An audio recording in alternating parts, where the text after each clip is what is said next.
What do seconds mean to you? Possibly making that street light near your house or getting to school in time? Well, for emergency crews, it's seconds that could save lives. Still a lot of action here. Let me step out of the shot. We are still on a major working structure fire. The winds are very heavy. We've got sparks going hundreds of feet across the street. We've been out here since about 3:45 this morning, and it has not let up one bit. Take a look at these roads. Woodman and Powers here. I'm going to show you how amazing this ice really is. Complete coverage on the road here at Woodman. About 1/4 of an inch of ice. It's so thick, I can't even break through the ice here. This area is definitely prone to crime, especially these last few months. Now, it's gone dark. Why would you guys shut off lights in front of an area that has so much crime? So let's say the crook takes your phone, opens it up, and starts looking at your most recent calls. That's when they'll take aim, trying to get information on the other side. So does it surprise you that if this was a stolen phone that you just gave away the PIN number to your bank? Yeah, it does. You're real dumb right now. It's a world separated in two parts. From prehistoric animals you wouldn't want to meet in the ocean to giant beasts on land. They'll say they have no plans to add the swine flu vaccine to a list of recommended shots for students.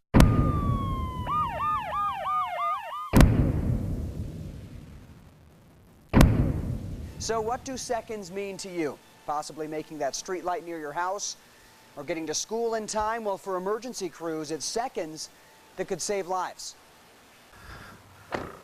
My name is Jason Wagner, and 3.5 years ago, I got hit by lightning while coaching my son's baseball team. One of the blue streams from the lightning hit me behind the ear. I was laying face first on the ground, and the next thing you know, the ambulance got there. Response time on this day, less than 10 minutes. If it showed up a minute later, I may not be here right now. Time becomes a precious thing when emergency crews hit the streets. In critical illness or injury, seconds do count. Dr. David Ross is an emergency physician at Penrose St. Francis. The safest and most efficient and quickest way we can get patients to the hospital to get the care they need, the more likely it is that we can save that person's life. Wagner was one of the lucky ones. I'm glad I'm still here. But Dr. Ross says that's not always the case. I've had circumstances where patients, I think, might have benefited if they could have gotten to us a little bit sooner. Being a firefighter or an EMT is one of the most dangerous occupations in the United States. And one of the most critical. According to the Emergency Medical Service Network, nearly 30 accidents have occurred nationwide already this year where a medical vehicle was involved, some even fatal. In this video on board Fire Engine 7 in Colorado Springs, quick response is the ultimate goal, but it seems drivers just aren't getting out of the way. Lots of times people don't quite know what to do. Tanya Silloway with American Medical Response brought some examples from inside the cab of an ambulance in California. These guys are just going to stop. I mean, how much time does this take? How much time is this wasting?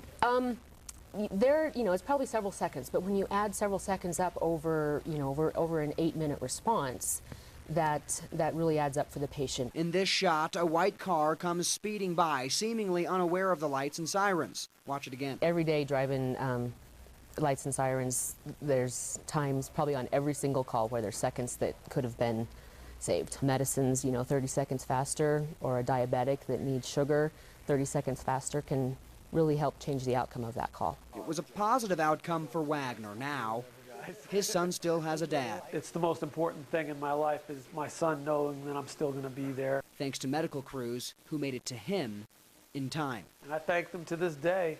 If it wasn't for them, I wouldn't be here today. 911, what's the address of your emergency? 2 words for you. Text message. A lot more people are texting. But what if that cell phone of yours gets into the wrong hands? You don't have the voice recognition. Detective Joshua Bliss works for the Colorado Springs Police Department's Financial Crimes Unit. It is just the letters, the text. That's where it could become problematic. Bliss deals with identity theft all the time. That's his job. Well, I think with the desperate times come desperate measures. And your cell phone is the perfect target. People are going to try to get it from any means possible, your information. And once they have it, what they can do with that is just incredible. And you might not realize it could be a gateway to getting that garage code of yours. Perhaps your social security number. How about your bank card PIN number? So let's say the crook takes your phone, opens it up and starts looking at your most recent calls. That's when they'll take aim, trying to get information on the other side. But would most of us fall for it? We gave it a try. We found Chevelle Simmons at Boulder Park. We asked her to text her boyfriend asking for their bank card PIN number. Let's try it. In less than 5 minutes, He gave it to me. I'm Eric with 11 News. How are you doing? All right. So does it surprise you that if this was a stolen phone that you just gave away the PIN number to your bank? Yeah, it does. You're real dumb right now. It was shocking that he didn't ask why. but is it that shocking? Detective Bliss says no. He calls it the confidence effect. That's what it is. They're using the confidence or already pre-existing relationship. And there's really no way to know who's on the other end. Anybody can be any letter on the keyboard. So you have to know who you're speaking with. Or you might be the newest victim of identity theft. This was not a prank. One man couldn't wait to tell his doctor what happened when he went to a hospital for that MRI. For Prax Sanchez, a trip to the doctor's office was never so unusual. Not for Prax, instead, everyone around him.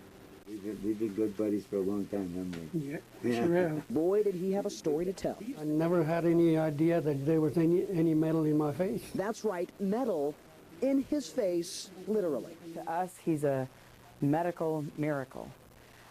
It's amazing. We've never seen anything like this. Today, Prax didn't come for a check of his blood pressure like he usually does. Instead, to show his doc what happened a few weeks ago. I went to lay down on the MRI machine. I got a real bad pain on my right side below my eye. What was about to come next, no one would ever expect. After I left there, I coughed up and a nail came up through my throat. An old rusty nail over an inch long. That's not small. That is not a small nail. That is wild. Doctors say it could have been up his nose for as long as 30 years. Once it's in the nasal cavity like that, a little membrane forms around it and it just becomes a foreign body. You the man. And good old Prax is doing just fine. Soon he'll be back for a more normal checkup. He is a great guy, great patient.